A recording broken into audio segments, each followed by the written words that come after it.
او رحم کوونکی دی. بسم الله الرحمن الرحیم. ټولو قدرمنو کتونکو او اوریدونکو ته ډیر زیات سلامونه او درناوی.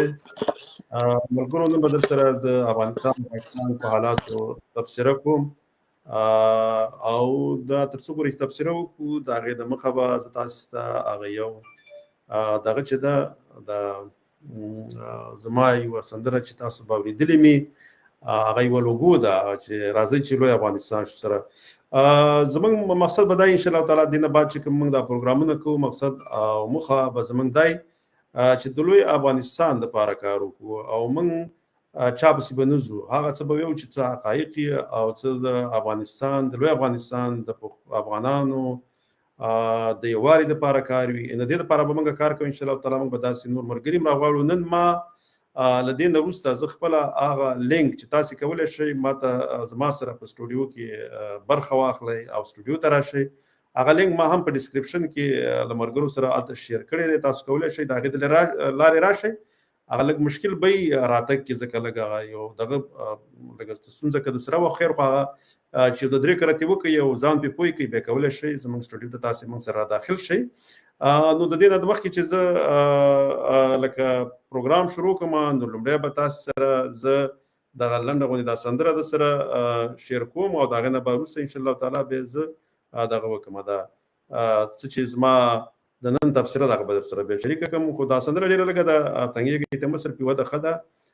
لومړی دا واورئ بیا به د خیر سره دغه کېږو دا نور پروګرامونه به بیا وروسته کوو. څنګه چې دا پلی کړم یو کرت دی چې د کوم ځای نه پلی کېږي ځکه اساس یې مخکې نه و اوس راغی نو هغه ځای چې دی لږ شانته دغه غوندې شوی دی چې زه دا پیدا کړم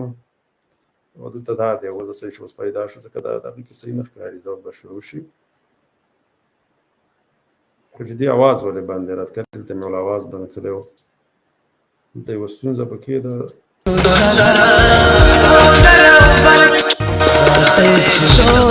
افغانستان شو سرا رازی چلوی افغانستان شو سرا بودر و برکی یو افغان شو سرا یو افغان شو سرا دامت شاب برابادی وطن یو زل چې بیا یې واکداران شو سره یو زل چې بیا یې واکداران شو سره په لر او بر کې یو افغان شو سره په لر او بر کې یو افغان شو سره. بس ملګرو نړۍ مننه سندره هم خلاصه شوله لکه څنګه چې دغه دی دغه ورور یو د کمنټ هم رالګري خو زه کمنټونه هم بخیر سره وروسته ګورو سلامونه رالګري نړۍ مننه. نو انشاءالله تعالی لکه یو څه وخت وروسته مخکې خو ما ویلي خو یې دپه بیا هم ویم ځکه دا د نن پروګرام دی انشاءالله تعالی ځکه چې دغه دا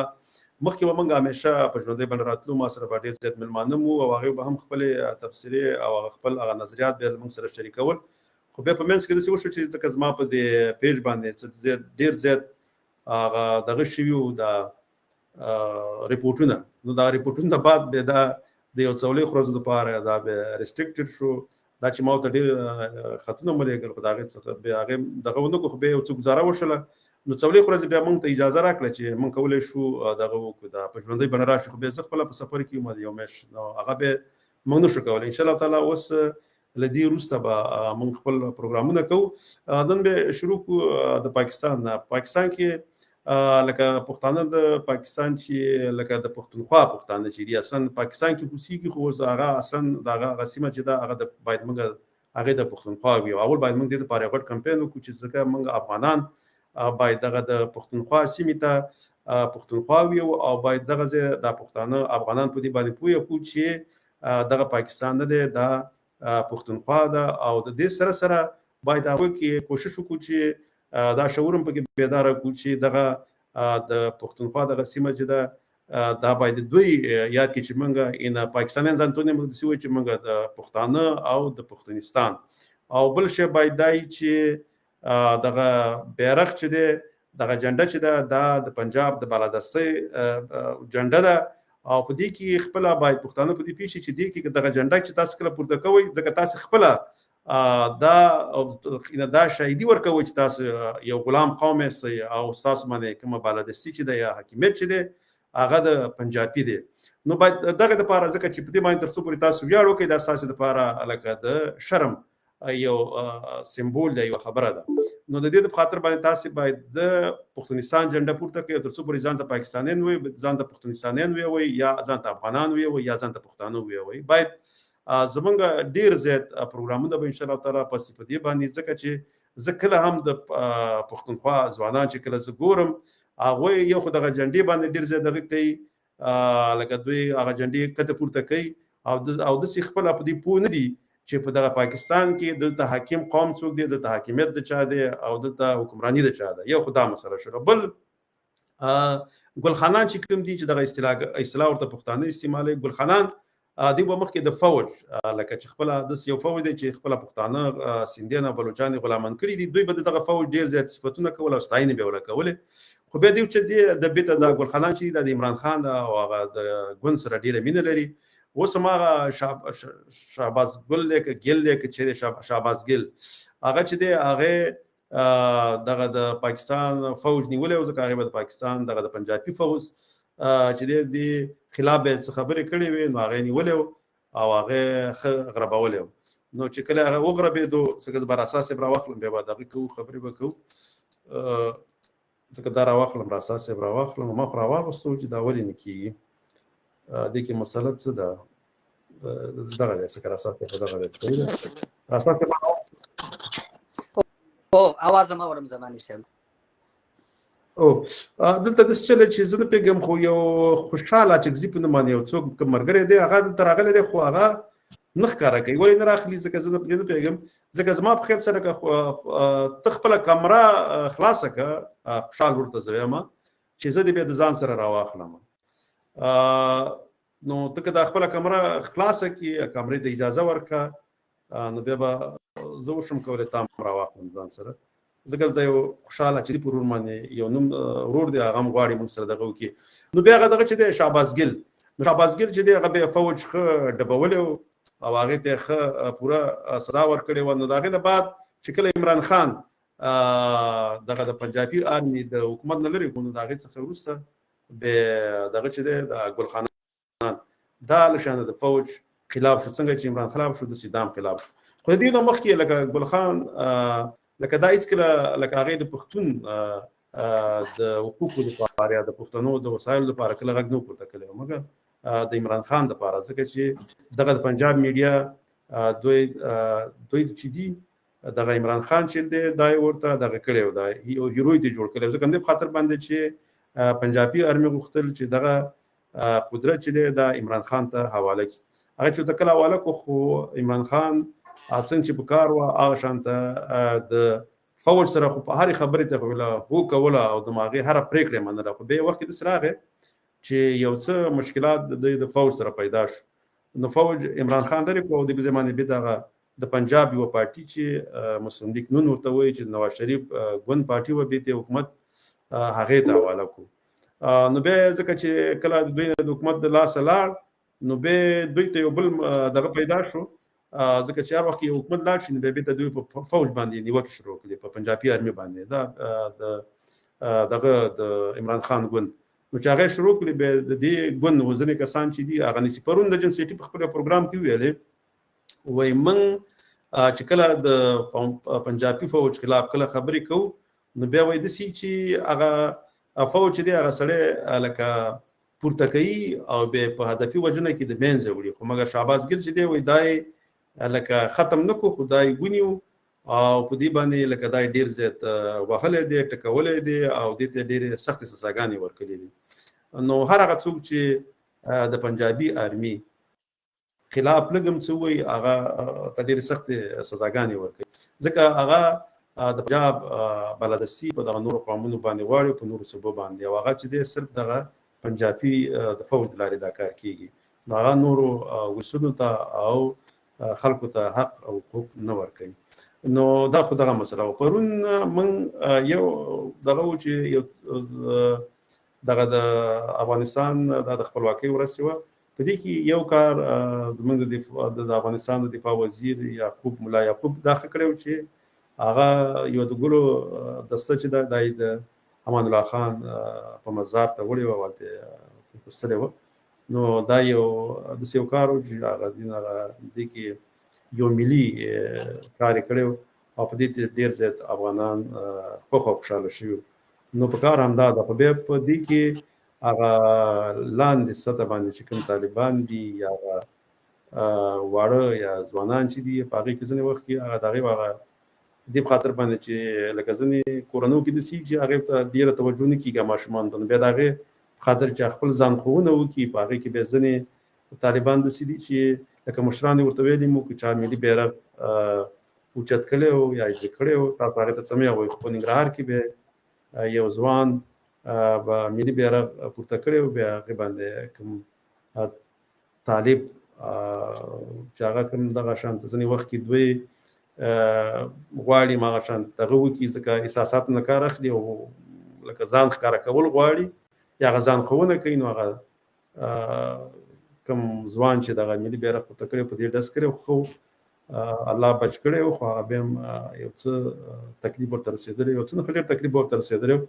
نو طالبانو ته دغه کوم چې طالبان چې دي په وړو صفوفو کې دي او کار کوي، په کار دا ده چې د خپلو مشرانو خبرو ته غوږ کېږدي او افغانان ونه ځوروي، ځکه چې دغه ملي بیرغ چې دی دا ټولو افغانانو ملګری دی. خو په دې کې یوه بله مسله هم وه چې همدا بیرغ لکه یو څه موده دمخه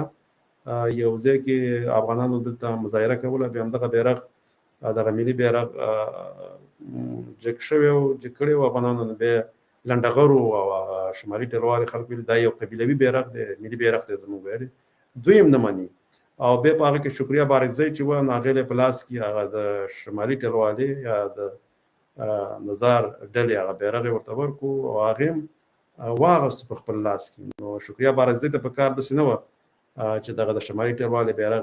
د ملي بیرغ سره یو ځای نیولی وی، ځکه موږ یو بیرغ لرو هم دغه ملي بیرغ دی. که بیا داسې نو دغه د ټلوالې کومه ډله چې ده په دې او د طالب کې بیا څه فرق دی، ځکه چې هغه هم ملي بیرغ هغې خو لا وایي چې موږ زموږ بیرغ خپله دا دی او ملي بیرغ ته احترام لرو، خو بیا دوی خو هغه نه هم وایي، د هغې ته دوی ته لا بیخي قبیلوي بیرغ وایي، د ملي بیرغ هم ورته نه وایي. نو بیا دغه شانته اشخاصو په څنګ کې بیا د داسې ځان ته چې یو سیاسي څېره هم وایي او دا بیا ودرېږي، نو دا خو بیا لکه همدغه شان د پښتنو د لاسه هغه د پښتنو حقوق ټول د منځه تلي او د افغانیت هغه دغه چې و هغه ډېره کمزورې شوې او په افغانستان کې دغه مختلفې جزیرې پیدا شوې، ځکه دغه همدغه رقم پښتنو د لاسه، ځکه چې دوی د خپلې چوکۍ او د خپل مقام د ساتنې په خاطر باندې خپل ډېر شیونه دغه چې دي ملي ارزښتونه هغې د پښو لاندې کړي، صرف خپل چوکۍ او خپل مقام هغه به ساتو. نو ملګرو زموږ دلته مقصد به دا وي چې د پښتنو او د افغانانو د یووالي دپاره کار وکړو، په دې کې موږ به کوم ګوند پسې نه ځو او انشاءالله تعالی کار به ورته کوو. راسا صاحب به خبرې وکړي، راسا صاحب تاسې خبرې وکړئ، زه به دا نور شی ملګرو سره دغه کوم. صاحب سلامونه او نیکې هیلې ټولو هغه دوستانو ته چې موږ د خپل تلیفون ګوري، الله دې وکړي چې ټول روغ جوړ خوشحاله اوسئ. ډېره زیاته مننه زماني صاحب، یو مدت نه چې تاسې څه یو میاشت په سفر کې وئ او بیا انشاءالله په پروګرامونو باندې شروع کړې ده. تاسې همیشه هڅه کړې ده چې د اتحاد اتفاق او دغه مسایل دغه ملي مسایلو باندې تاسې همیشه خبرې کړې، نو انشاءالله دا لړۍ به داسې نه ده چې دا ختمه شوله، دا به همداسې روانه له خیره سره موږ به تر خپل وسه پورې هغه کار کوو چې هغه د پښتنو په ګټه د پښتنو په یووالي اتحاد چې پښتانه پکې خپل ملي ګټې وګوري، چې پښتانه په دې پوه شي چې د اقل خپل د ژوند حق ولري، هغه د خپل د حقوقو حق ولري او هغه تقریبا اوس زماني صاحب داسې د 98 میلیونو شاوخوا کې پښتانه دي. که دا چې موږ دومره یو غټ عظیم قوم یو حتی په دې منطقه کې او موږ یو واحده جغرافیه دغه ولرو مملکت ولرو، نو زموږ به ځکه چې په یو قوم باندې چې هغه خپل قوم یو خپل ځمکه خپل اهمیت هغه بیا نو هغې نه بیا د خلکو مایا کې کیږي د نړۍ ته آیا کیږي د ټولې دنیا ته آیا کیږي او فضل د خدای د افغانستان د یو خپل جغرافیه کې هر څه لرو یعنی که هیڅ شی ونه لرو موږ د اوبو زموږ په کنټرول کې د خپل وطن په دغه یعنی دغه د اوبو د کنټرول د لارې موږ د خپل وطن ساتل شو اساسي هدف زماني سبا همدار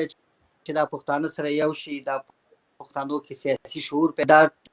او یا کاله 15 کاله تاسو خپل ډېر په دې برخه کې معلومات لري زماني سره پښتانه چې دا موږ ورته اوس یو تعداد تاسو فانه خلک د پاکستانیان ولی دا زموږ خپل پښتانه دي ولی دا چې فاته دغه شوی دی بیل شوی دی او دغه حالات د سره نو موږ به همیشه ان شاء الله دې ته کار کوو چې دا پښتانه سره یو سره په اتحاد شي او په خپل هغه ملي ګټو باندې او خپل هغه د سره د ژوند سره د دنیا سره ځان عیار کی او مهمه خبره ده د ټولو نه چې تعلیم دغه یوازینی شی دی چې یوازینی لاره ده چې موږ د ټولو مشکلاتو نه موږ یعنی کوم مشکل راته نه جوړیږي که موږ همیشه د قلم استفاده وکړو لاره ده نو ان شاء الله په دې برخه کې به کار کوو زماني صاحب که داسې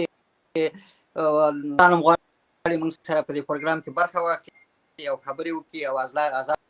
مجلس موږ سره وکړي نو زماني صاحب ته دغه وکړي وړاندیز وکړي هغه به ورته دغه ورولېږي لینک راسا صاحب ډېره زیاته مننه بل څه کوه د ښه سره په راتلونکي کې چې کله راتلو